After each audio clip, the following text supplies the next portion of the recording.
Bonjour chers frères et sœurs de Petite Sainte et amis qui nous rejoignent pour ce moment de joie et de reconnaissance envers notre Dieu malgré la distance.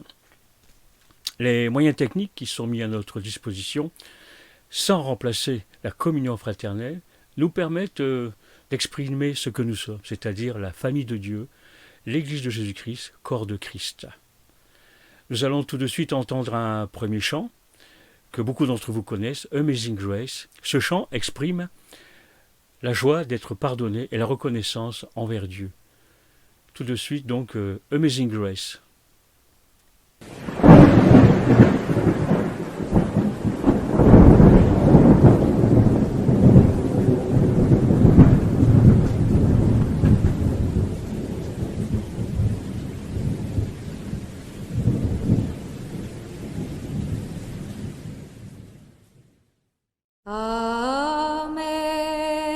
Amazing grace, how sweet the sound that saved a wretch like me.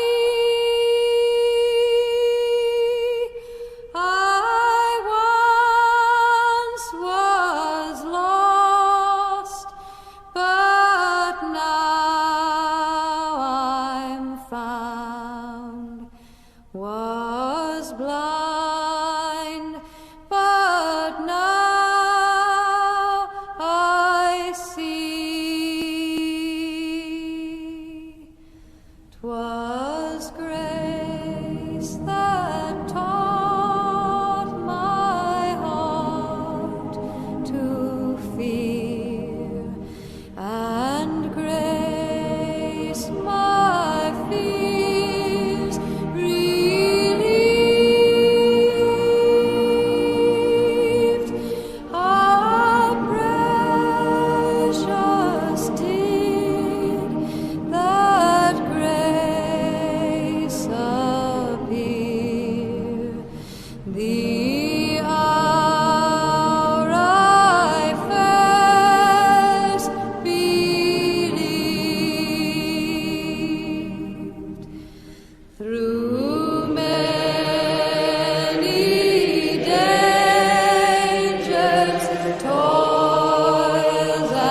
Amazing Grace, grâce merveilleuse. Si l'on considère ce que Dieu a accompli en Jésus-Christ pour nous avoir auprès de lui, en plus, je sais que tout ce qu'il permet dans ma vie concourt à mon bien. Et de surcroît, je sais aussi que rien ne me séparera de l'amour de Dieu manifesté en Jésus-Christ. Je propose donc que nous passions quelques instants dans la prière et lui remettre ces instants qui viennent entre ses mains. Donc prions. Seigneur notre Dieu, merci pour ce cadeau merveilleux que tu nous as offert en Jésus-Christ. Et c'est vrai, comme nous l'avons entendu dans ce chant Amazing Grace, nous étions pécheurs, nous étions perdus, tous à différents degrés, mais perdus. Et tu te voulais auprès de toi, tu voulais devenir notre Père, et c'est pour ça que tu as envoyé ton Fils Jésus, afin de nous racheter de notre péché, afin de nous délivrer de notre servitude. Aujourd'hui, nous sommes libres de t'aimer, libres de t'adorer, et nous avons cette assurance que quoi qu'il arrive, nous sommes entre tes mains. Aujourd'hui, demain et pour l'avenir. Et nous savons que un jour nous te verrons face à face. Et nous avons cette espérance dans nos cœurs. Nous te louons dans le beau nom de Jésus-Christ et te remettons encore ces instants qui viennent entre tes mains afin que tu te réjouisses avec nous, Seigneur. Amen. Bonjour à tous, je voudrais lire avec vous ce matin le psaume 103 qui nous invite à louer l'Éternel. Que tout mon être bénisse l'Éternel, que tout ce que je suis bénisse le Dieu saint. Que tout mon être bénisse l'Éternel, sans oublier aucun de ses bienfaits. Car c'est lui qui pardonne tous nos péchés, c'est lui qui te guérit de toute maladie, qui t'arrache à la tombe. C'est lui qui te couronne d'amour, de compassion et qui te comble de bonheur tout au long de ton existence. Et ta jeunesse, comme l'aigle, prend un nouvel essor. L'Éternel œuvre pour la justice et il défend les droits de tous les opprimés. Il a révélé à Moïse de quelle façon il agit et montré ses hauts faits au peuple d'Israël. L'Éternel est compatissant et miséricordieux. Il est plein de patience et débordant d'amour. Il ne tient pas rigueur sans cesse et son ressentiment ne dure pas toujours.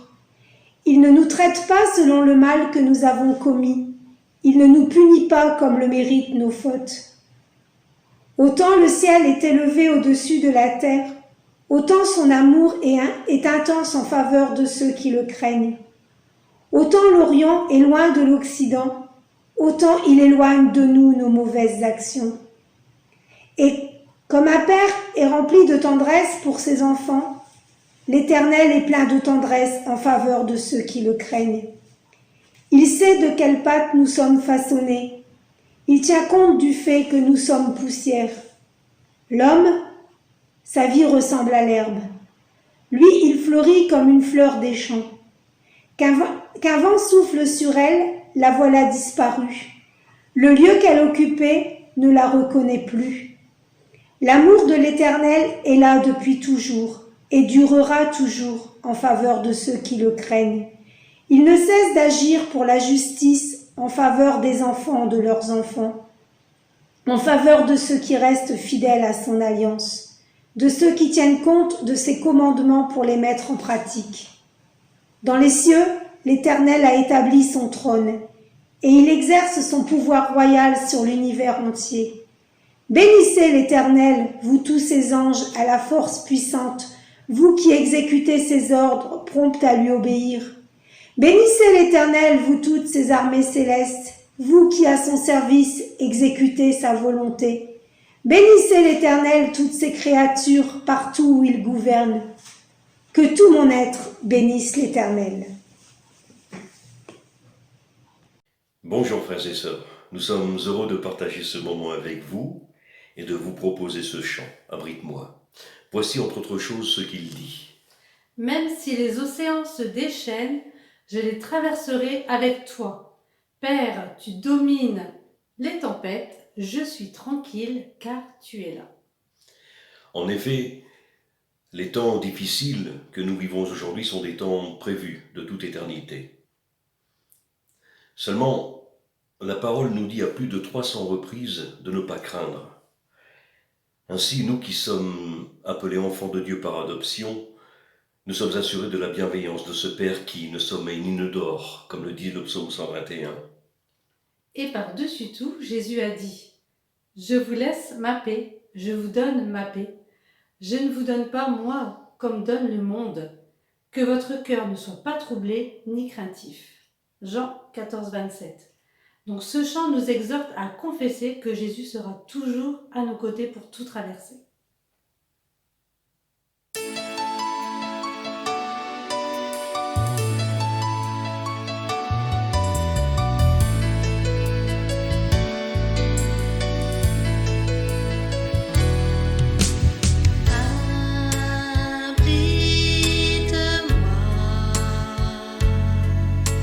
Sous tes ailes,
sur toi est répandu.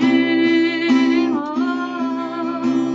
c'est l'offrande de mon cœur, Seigneur.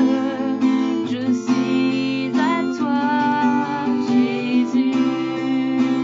Prends mon âme, prends mon cœur.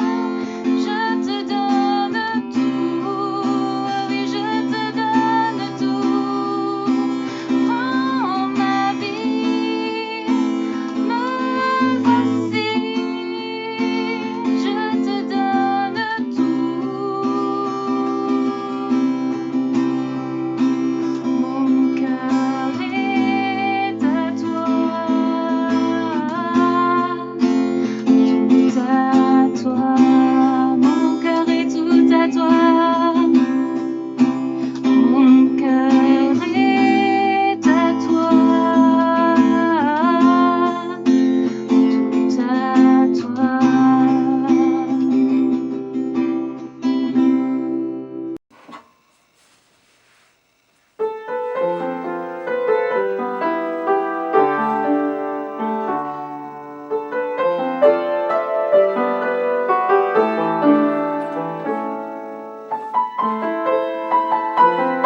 Maintenant, nous allons écouter une prédication que Gabriel a préparée.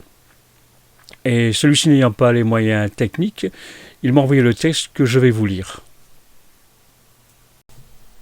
Chers frères et sœurs de l'Église Petite Sainte, la prédication d'aujourd'hui fait partie de la série des « Je suis » du Seigneur Jésus. Vous rappelez qu'une prédication précédente avait le titre « Je suis la porte des brebis ». Le titre pour aujourd'hui est « Je suis roi ». Certes, nous sommes après Pâques. Nous avons été interpellés par les deux volets de Pâques. Le premier est la crucifixion suivie de la mort du Seigneur Jésus, et le deuxième volet est sa résurrection. Le troisième jour, après avoir rendu l'esprit et avoir été déposé dans un tombeau, la pierre qui enfermait l'accès a été déplacée, et son corps avait disparu. La bonne nouvelle est qu'il est réapparu, vivant, dès le matin du troisième jour. Tout s'est réalisé comme Jésus l'avait annoncé à ses disciples. Ce qui m'irrite, c'est la manière dont les autorités religieuses et civiles ont condamné à mort Jésus de Nazareth. Son casier judiciaire était vide. Il se rapprochait souvent des pécheurs, mais personne n'a pu témoigner contre lui. Il n'a jamais commis la moindre faute. Il se rendait accessible, il avait des mots justes, il prononçait des discours d'une sagesse et d'une pertinence incomparables. On l'écoutait avec attention. Il parlait du royaume de Dieu, il guérissait et il pardonnait. Il nourrissait les foules, les aveugles retrouvaient la vue. Seule la main de Dieu peut réaliser de tels miracles. Nicodème et Joseph d'Arimathée, les seuls responsables juifs à reconnaître qu'il était l'enseignant venu de Dieu. À Nicodème, Jésus a indiqué qu'il serait élevé comme le serpent d'airain dans le désert, lors de l'Exode. Vous connaissez bien l'histoire de Jésus. Vous et moi, nous savons qu'il est le Fils unique de Dieu et que sa mission terrestre était de faire connaître son Père céleste et ôter le péché du monde.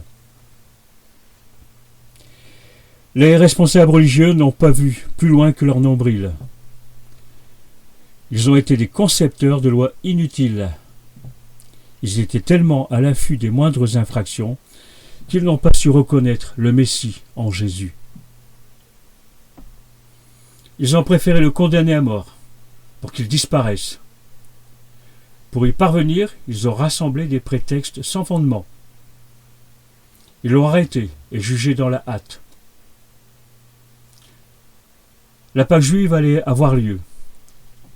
Après sa condamnation par le grand prêtre appelé Caïphe, Jésus était envoyé enchaîné chez Pilate.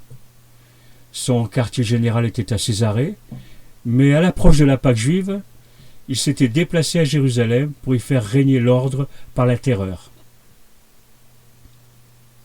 Près d'1 million de pèlerins s'étaient déplacés à Jérusalem. Pilate était responsable de l'autorité romaine en Judée de l'an 26 à l'an 36. Un ami de la garde impériale l'avait pistonné. Les relations douteuses et les complots étaient en vogue à cette époque. Lors de cette fête juive, le gouverneur romain en Syrie était à Rome. Pilate n'a pas pu l'appeler en renfort. C'est pourquoi il tyrannisait pour garder la main. Les concentrations de juifs risquaient d'entraîner un soulèvement contre l'envahisseur romain. La Pâque juive est la fête qui rappelle la fin de l'esclavage en Égypte du temps de Moïse. Une révolte aurait pu se déchaîner. Pilate était réputé sanguinaire, injuste, antisémite, orgueilleux, arrogant et indécis. Lisons dans l'évangile de Jean, au chapitre 18, du verset 28 à 38 et 19. De chez Caïphe, on amena Jésus au palais du gouverneur. C'était l'aube. Ceux qui l'avaient emmené n'entrèrent pas eux-mêmes dans le palais afin de conserver leur pureté rituelle et de pouvoir manger ainsi le repas de la Pâque. C'est pourquoi Pilate sortit du palais pour les voir et leur demanda « De quoi accusez-vous cet homme ?» Ils lui répondirent « S'il n'avait rien fait de mal, nous ne l'aurions pas livré. » « Reprenez-le, répliqua Pilate, et jugez-le vous-même d'après votre loi.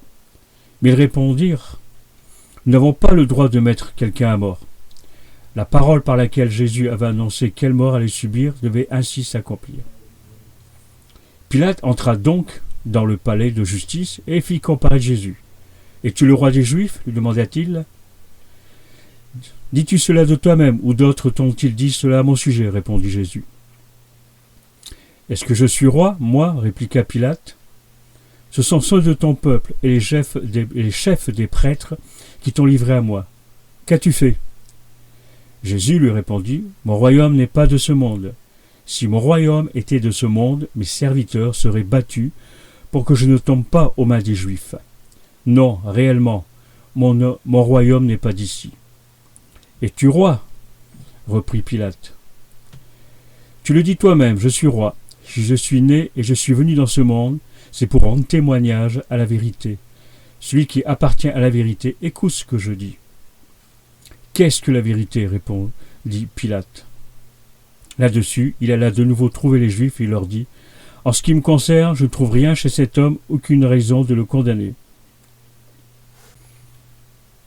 Une deuxième lecture, donc Évangile de Jean, toujours, chapitre 19, les versets 12 à 16. À partir de ce moment, Pilate chercha à le relâcher. Mais les Juifs redoublèrent leurs cris. « Si tu relâches cet homme, tu n'es pas l'ami de César. Si quelqu'un se fait roi, il s'oppose à César. » Quand il eut entendu ces mots, Pilate fit amener Jésus dehors et s'assit à son tribunal. On lui appelait la place pavée, en hébreu, Gabata. C'était le vendredi de la semaine de fête de Pascal. Vers midi, Pilate dit aux Juifs, « Voici votre roi. » Mais ils se mirent à crier, « À mort, à mort, à mort, crucifie-le !» « C'est votre roi, est-ce que je dois le crucifier ?» répondit Pilate. Les chefs des prêtres répliquèrent, « Nous n'avons pas d'autre roi que César. » Alors Pilate leur livra pour qu'il soit crucifié. Jésus a été déposé, les mains enchaînées, à la porte de Pilate. Les Juifs craignaient d'entrer chez les non-Juifs pour ne pas se rendre impurs à leur contact. Ils avaient l'impression d'observer la loi de Moïse tout en condamnant à mort un innocent. Pilate fait venir Jésus dans la salle d'audience. Le procès de Jésus eut lieu en 3 étapes. La première, le motif d'accusation. Ensuite, l'interrogation. Et enfin, le jugement. Concentrons-nous tout d'abord sur l'interrogatoire. Pilate lui demande « Es-tu le roi des Juifs ?» Jésus répond en posant une autre question, au verset 34.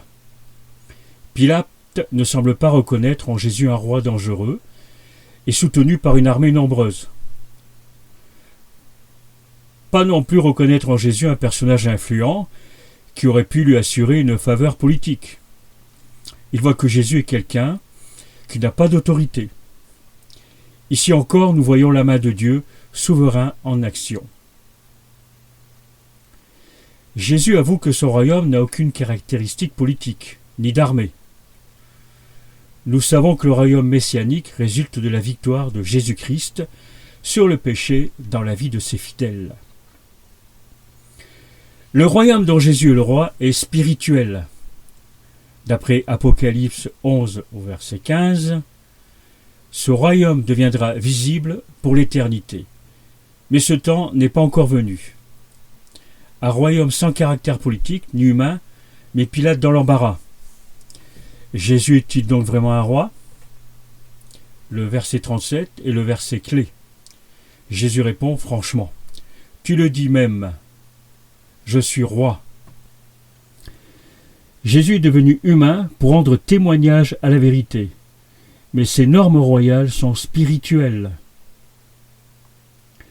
Jésus avait dit, « Je suis le chemin, la vérité et la vie. » Ici, Jésus lance à Pilate une invitation à entendre la vérité à son sujet et à y obéir. Pilate était habitué aux intrigues et aux insomnies. Pilate ne saisit pas l'occasion d'entendre la vérité et d'obtenir le repos de l'âme. C'est une défaite pour Pilate. Jésus lui a proposé de le pistonner pour l'éternité. Hélas pour Pilate, Pilate est pressé par le temps. Il est expéditif et lance son « Qu'est-ce que la vérité ?» Pilate désespère de trouver la vérité, comme la plupart des mortels. Pilate arrive à la conclusion que Jésus ne constitue pas une menace pour l'Empire romain et qu'il est innocent. Il veut libérer Jésus. Pourtant, il craint les autorités religieuses auxquelles il finit par céder. Il pense sans doute au fait d'avoir spolié les caisses du temple. Les religieux se font menaçants quant à sa position vis-à-vis de César. Un fait est certain, Pilate est entré dans l'histoire pour avoir condamné à mort l'innocent Jésus de Nazareth et d'avoir fait mettre le titulus INRI sur la croix. Par la lecture de l'Ancien Testament, nous savons qu'un lointain héritier du roi David deviendrait roi pour l'éternité. Les Juifs espéraient que se réalise cette promesse. Souvent, une prophétie se réalise 2 fois. Notre Seigneur Jésus est le roi tant attendu. Il était déjà roi, mais en toute discrétion. Il était et il est le Messie, loin de Dieu. Sa première mission était d'être le serviteur souffrant qui ôterait le péché du monde. Ésaïe 53 a été lu récemment. Voyez aussi Apocalypse chapitre 1 versets 7 et 8.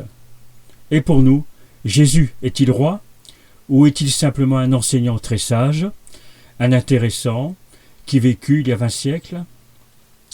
Son enseignement est-il dépassé? Son enseignement repris dans la Bible est-il toujours si enthousiasmant? Avons-nous pris la peine de lire toute la Bible et de la méditer? Nous basons-nous sur ce que d'autres disent de Jésus ou avons-nous entrepris une étude personnelle et approfondie? La vérité est à portée de main. Un autre frère nous entretiendra prochainement sur le chemin, la vérité et la vie. Nous voulons tous le repos de l'âme. Par sa mort sur la croix, Jésus a obtenu le pardon des péchés. En acceptant ce sacrifice unique, nous n'entrerons pas dans l'histoire terrestre, mais dans l'éternité céleste, auprès de Jésus, le roi. Jésus a reçu tout pouvoir dans le ciel et sur la terre. Évangile de Matthieu, chapitre 28 et verset 18. Nous voulons couronner Jésus comme roi de notre vie et nous voulons nous soumettre à lui en obéissant à son enseignement. À Jésus toute la gloire. Amen.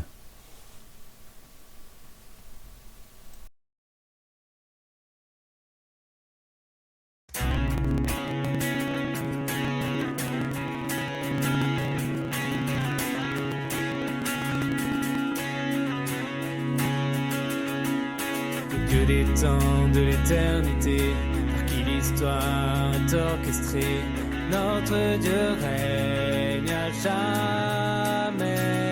À bout de lui, la terre apparaît, par amour il va nous sauver. Notre Dieu règne à jamais. Notre Dieu règne à jamais.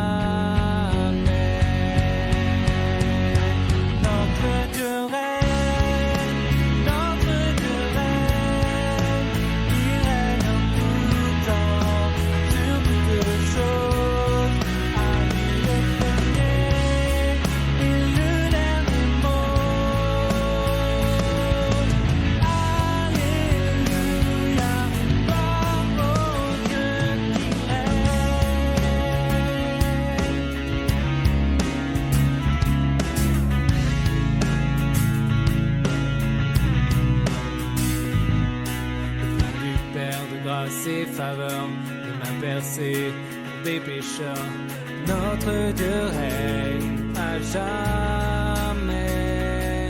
Nous échangeons son sacrifice, notre souillure contre sa justice, notre Dieu règne à jamais.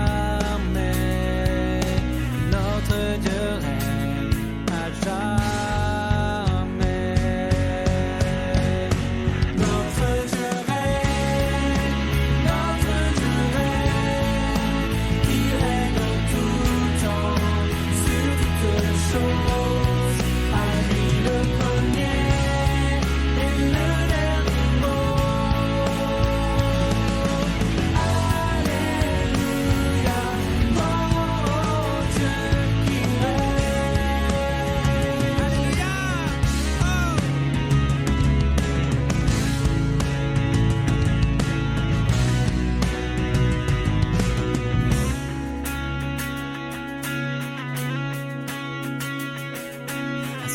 ciel sa autorité. En nous pourtant il vient demeurer. Notre Dieu règne à jamais. Tout pouvoir s'effacera, mais son royaume ne passera pas.